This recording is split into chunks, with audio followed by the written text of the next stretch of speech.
Mic check. 1, 2. Are we recording? Hi, I'm Michelle Bernstein, an award-winning chef, restaurateur, and mom. I have a lot on my plate, including my psoriatic arthritis symptoms. That's why I was prescribed Cosentyx. It helps me move better. Cosentyx secukinumab is prescribed for people 2 years of age and older with active psoriatic arthritis. Don't use if you're allergic to Cosentyx. Before starting, get checked for tuberculosis. An increased risk of infections and lowered ability to fight them may occur, like tuberculosis or other serious bacterial, fungal, or viral infections. Some were fatal. Tell your doctor if you have an infection or symptoms like fevers, sweats, chills, muscle aches, or cough, had a vaccine or plan to, or if inflammatory bowel disease symptoms develop or worsen. Serious allergic reactions and severe eczema-like skin reactions may occur. Learn more at 1-844-COSENTYX or Cosentyx.com. Ask your rheumatologist about Cosentyx. Richard Nixon. Well, I'm not a crook. Ronald Reagan. Tear down this wall. George W. Bush. I can hear you. The rest of the world hears you. And Donald Trump. And a friend of mine for a long time, he only likes politics. If you ask him about how are the Yankees doing, he has no interest. If you ask him almost anything, he likes politics, and he's a professional at the highest level. Roger Stone. All of these presidents relied on one man to secure their seat in the Oval Office. That man is Roger Stone. This is the Roger Stone Show on 77 WABC.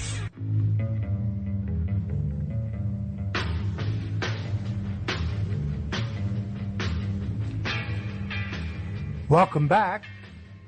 I'm Roger Stone, and you're tuned in to the Roger Stone Show here at 77 WABC. We are indeed the crown jewel of AM radio.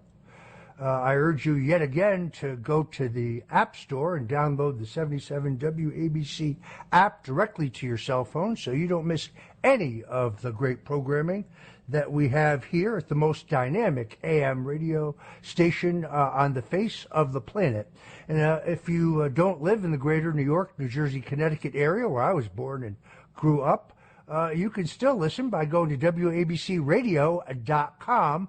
We are live streaming worldwide, so there's never any excuse to miss any of the great programming right here at 77 WABC. It's the radio station that I grew up with.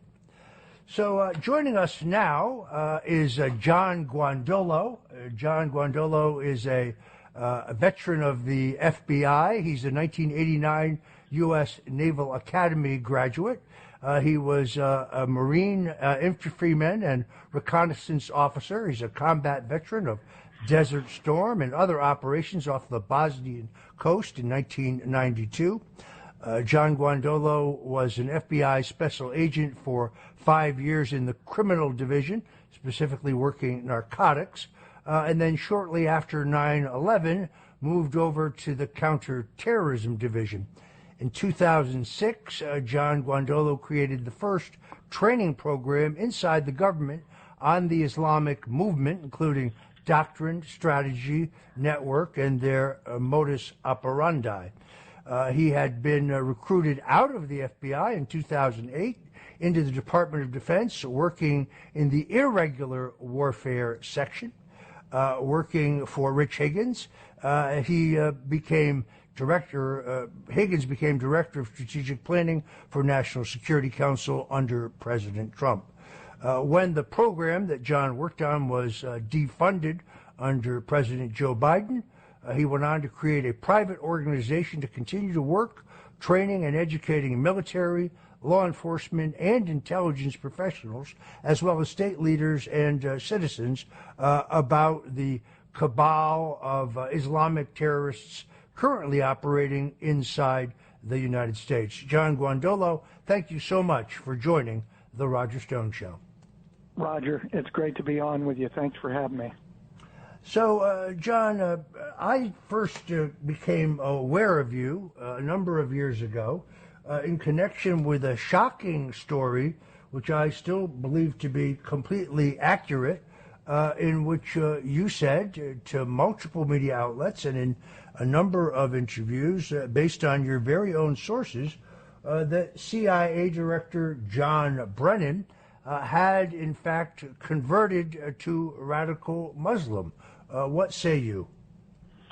Yeah, so that story I shared on an interview and was the one who broke the story because Mr. Brennan, it was really out of the fact that Mr. Brennan, while he was in positions of authority, being a counterterrorism advisor to President Obama and then the CIA director, was actually working with and helping, aiding and abetting, if I use the legal term, and material supporting groups that are jihadi groups, terrorist groups under federal law.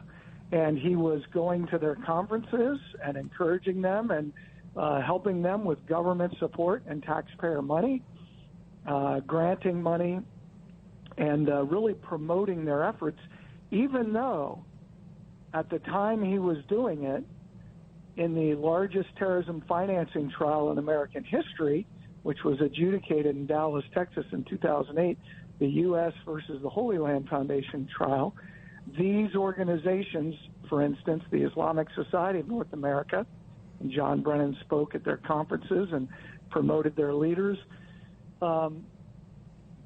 the evidence in this over a decade-long investigation by the FBI, the massive amount of evidence that the government has revealed that the Islamic Society of North America is not only a Muslim Brotherhood organization whose objective is to overthrow the U.S. government, but that they directly fund the terrorist group Hamas. And despite that, Mr. Brennan was promoting these groups. And so I had some folks that were in Saudi Arabia when Mr. Brennan was the chief of station for the CIA, and he was converted. And he didn't just convert to Islam, he was converted by members of the intelligence community and the leadership of Saudi Arabia. So my point was, it's a national security matter. And the fact that I was blasted, as you well know, by the media for, saying such a thing. I mean, they still use it against me, except now they have to deal with the fact that people in the CIA, including another station chief, Brad Johnson, after he retired, went on national media shows and said, yes, it was well known in the agency that John Brennan converted to Islam. So it wasn't even a big deal. As I recall, he actually converted to Wahhabism, which is a particularly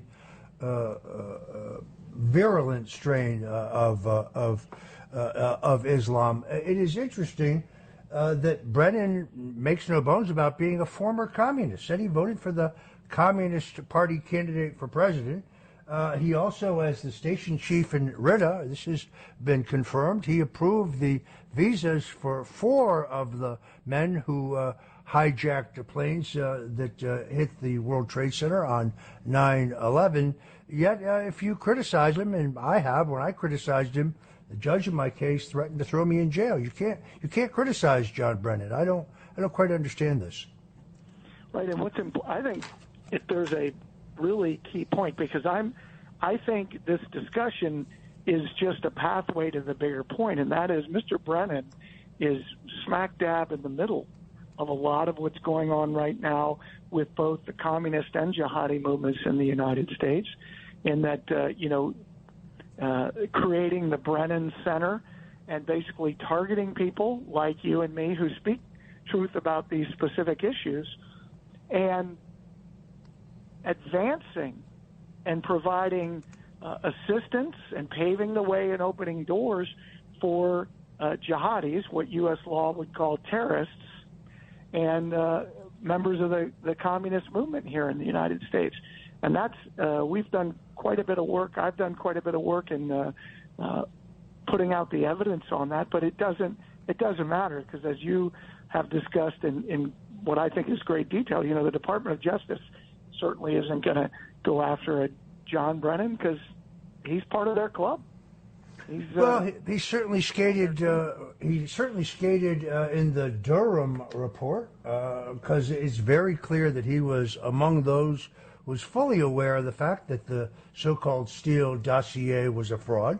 The FBI knew that. Andrew Weissman, the the Mueller prosecutor, formerly general counsel of the FBI, he knew it as well. They all knew it. That's why I said in the opening that the Russian collusion hoax was the greatest single dirty trick in American politics. And it's very clear that this is a plot that was hatched in the Oval Office, that Obama knew, Vice President Joe Biden knew, National Security Advisor Susan Rice knew, FBI Director James Comey knew.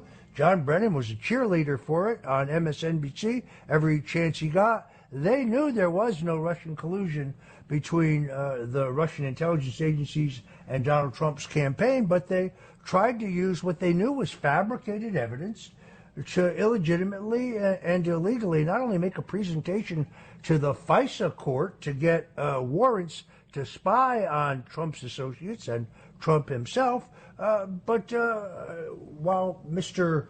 Durham took 5 long years to finally issue a final report telling us there was no Russian collusion, Special Counsel Jack Smith actually wanted to try Donald Trump right in January, this just past January, for an indictment late last year. So the system can move very quickly when it wants to, but the system can also move at a snail's pace.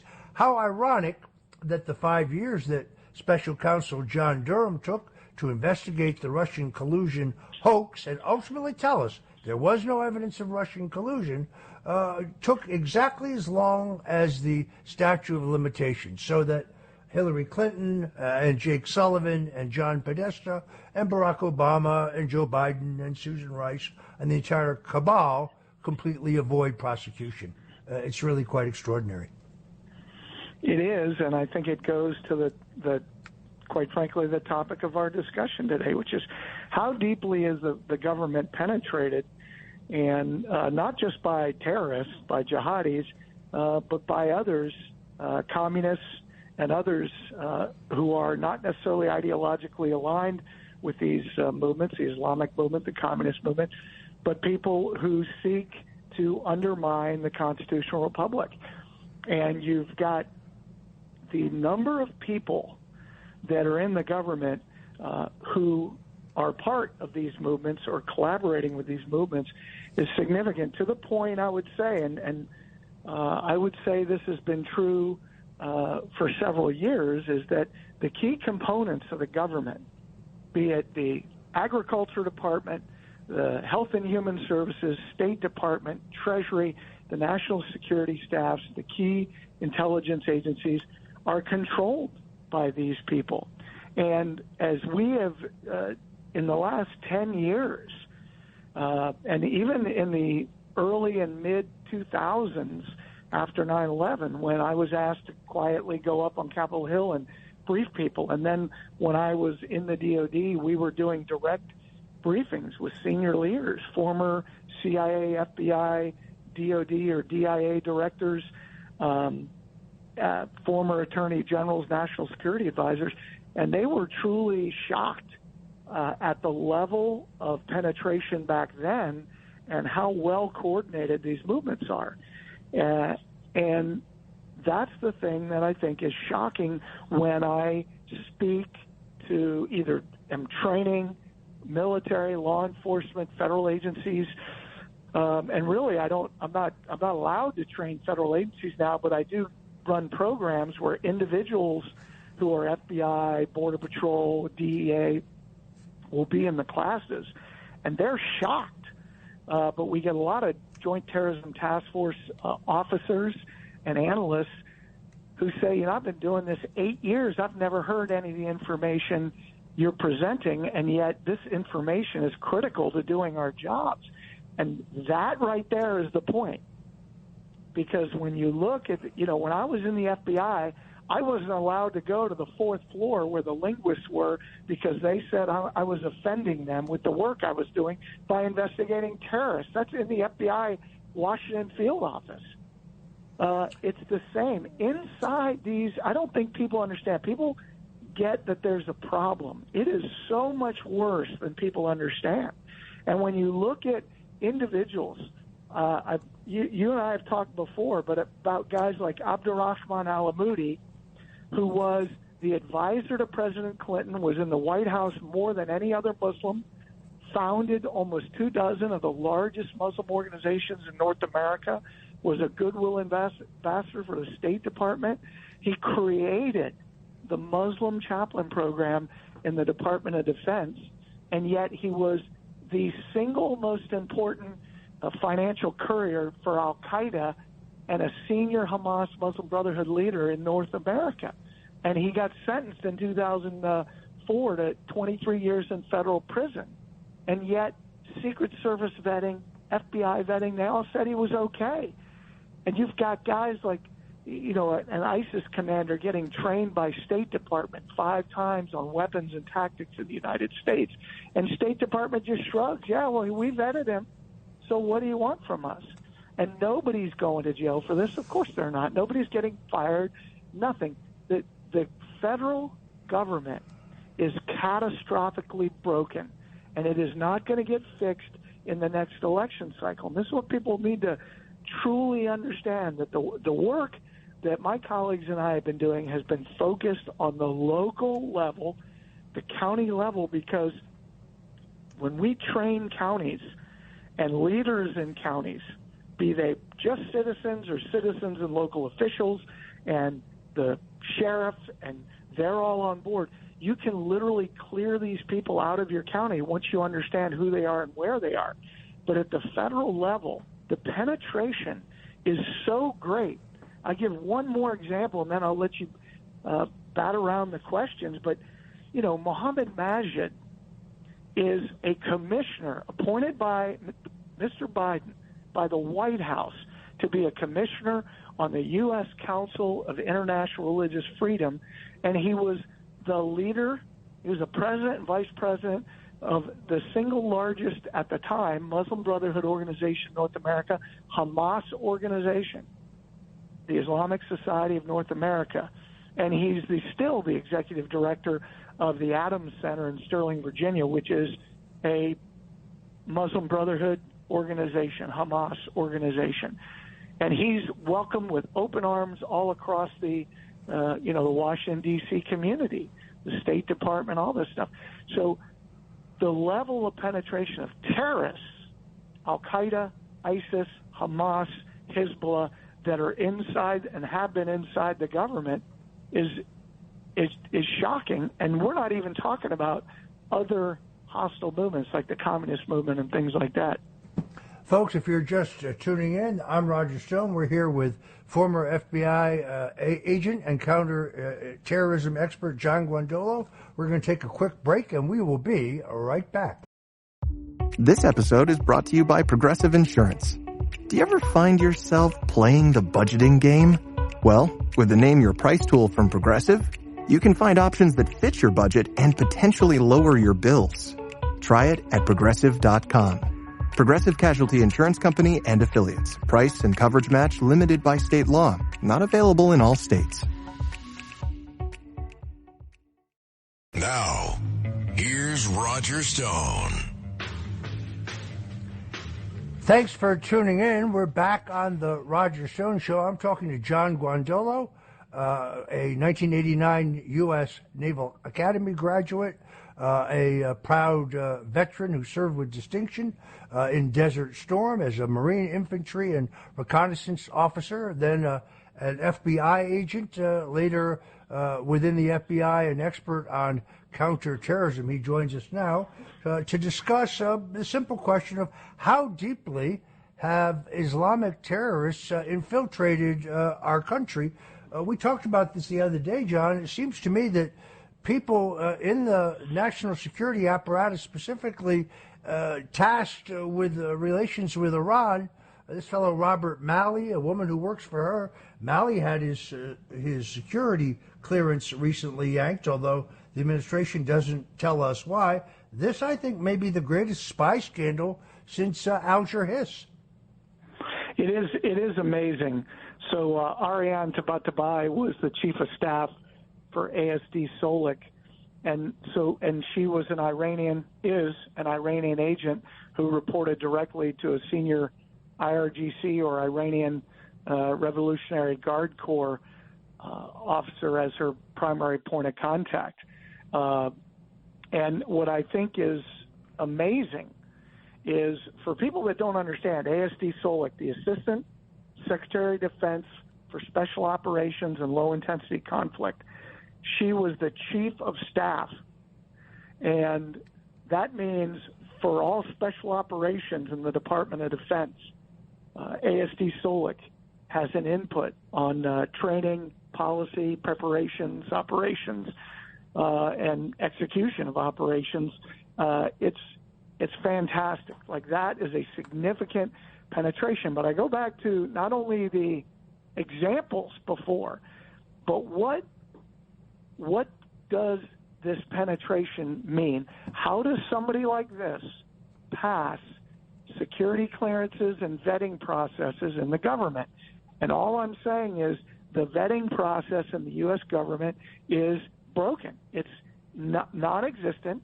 And more importantly, the U.S. government does not have a viable counterintelligence apparatus. It doesn't exist. And for people at home that are like, well, I have a friend and he works CIA and the counterintelligence and the FBI, or I have a friend and they're in the CIA, they're broken. It's broken. And give me 45 seconds to drop some proverbial you-know-what's in the punch bowl.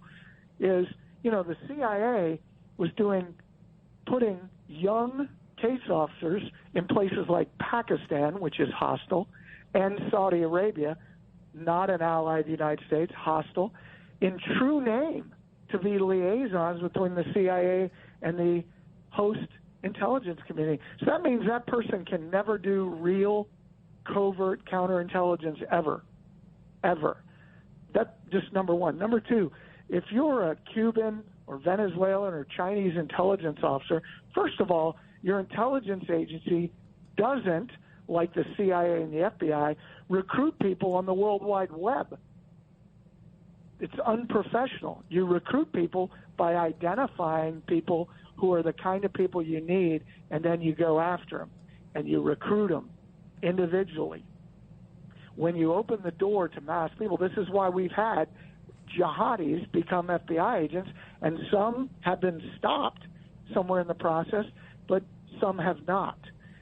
And that's why when you just open the gate and say, hey, apply, and if 100 turds apply, we'll take the top 3 turds that apply. That's no way to run a law enforcement or intelligence agency.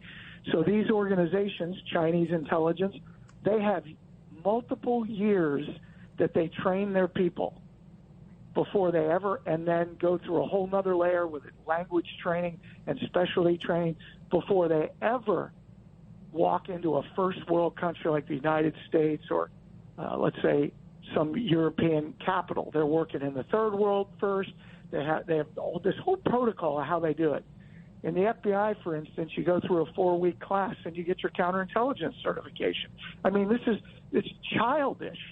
It's unprofessional. It's juvenile. So we do not have in America a functioning counterintelligence apparatus, which is why these things are happening. To me, that's the bigger story. Every time this happens, you hear people in Congress ringing the bell, oh, we're going to hold hearings. Well, what's come out of a hearing in the last 15 years? Jack, nothing. Nobody's held accountable. Nobody's executed for treason. Nobody goes to jail. Nobody's fired who was supposed to be vetting these people. So there's no accountability. That's why I say the federal government is not going to right itself. And you could get the best 5 people in the next administration or 100 people, but it's the components of the government that are corrupted. And this is going to take, if it's possible, it's going to take a massive undertaking to root out the people that are adversaries of liberty inside these components of government. And that's why I say this, the only way this gets fixed is by local communities getting trained in how to find the organizations and individuals who are part of the communist movement, the Islamic movement, their collaborators and financiers, flush them out of the county. So county by county, you're building a fortified area within your state. And I've been doing this now for quite a number of years, and it's working. And in the last 5 years, we've really seen it taking off. But this is work. This is real work at the ground level. Well, it's also, as you know, extraordinarily controversial. I mean, local law enforcement in the county that I live in, the largest sheriff's office in the state, the number 2 official is Islamic and belongs to a mosque, is associated with CARE. If I criticized him, I'd be criticized. On the other hand, that does not make me terribly comfortable. To what extent do you think these movements have infiltrated local law enforcement? Significantly. And this is important maybe to just share this for the purpose of the audience, is that the reason that I have focused and my organizations have focused on the Islamic and the communist movement, the jihadi movement and the communist movement, is because where the rubber meets the road in anywhere USA, that is who's actually getting it done. So, yeah, when people ask, what about the UN or what about the World Economic Forum?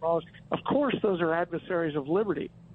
But what can you as a citizen do about the World Economic Forum or the UN? And the answer is not much. When I train people, what we show them is where their tentacles touch your community through the banking system, through the Google classrooms and other things. Then we can show you here's things you can do. The penetration at the local level is significant, and the sharpest end of the spear of this cabal, communist movement, Islamic movement, their collaborators and financiers, is through the interfaith outreach. And let me make this statement before I go any farther. 100% of interfaith outreach in the United States is controlled by the Muslim Brotherhood when Muslim agencies or organizations are involved. 100%. It's unequivocal. And so at the local level, if you don't know how to identify the organizations and leaders and flesh them out, you're not going to be successful. And it is very helpful if your sheriff's office actually knows this and is willing to do something. All right. Unfortunately, we are out of time. Let me thank my guest, the former FBI agent and counter-terrorism expert, John Guandolo. I'm Roger Stone. Stay tuned for my good friend, Joe Piscopo, who's coming right along with Sundays on Sinatra. And thanks for joining us at 77 WABC on The Roger Stone Show. God bless you and Godspeed.